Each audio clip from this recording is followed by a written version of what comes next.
During World War II, she served in the Women's Royal Naval Service, the Wrens, and drove ambulances, ferrying casualties from ships docking around the north of Scotland to the Naval Hospital in Invergordon. No easy job driving in blackout conditions on narrow, bumpy roads in the north of Scotland, often covered heavily with snow in the winter.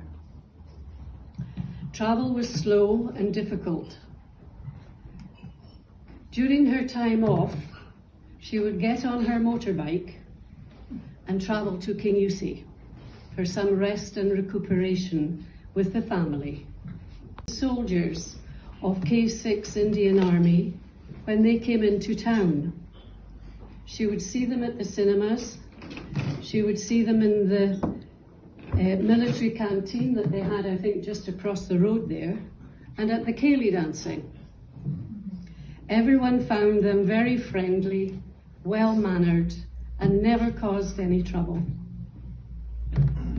When war ended, soldiers returned home to India and Pakistan, and Isobel returned to Kingussie. Sadly, Isobel's brother John did not return home from the war. His bomber aircraft was shot down over Belgium, and he was missing for some number of years. When his grave was finally located, the villagers wrote to our family to say that they were caring for John's grave. This was a huge consolation to the family. While visiting family graves in Kingussie, Isobel noticed that directly across from our family graves were the graves of the K6 young soldiers, whose graves were looking a little untidy and cared for.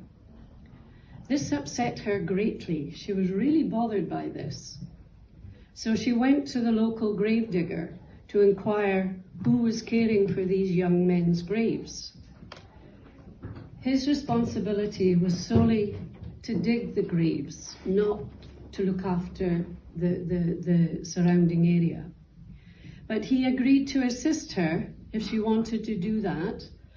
So Mum loaded up the trowels, cutters, shears, whatever she could get on her bike, and off she would go to the graveyard to tidy up.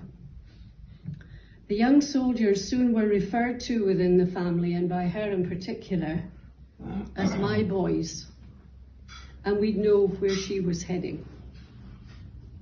Mum wanted the families of India and Pakistan to know that their sons' graves were being respected and cared for. Indian and Pakistan mothers and fathers would be relieved to know that there was someone looking after their sons' graves, just as others were looking after her brother John's grave in Belgium.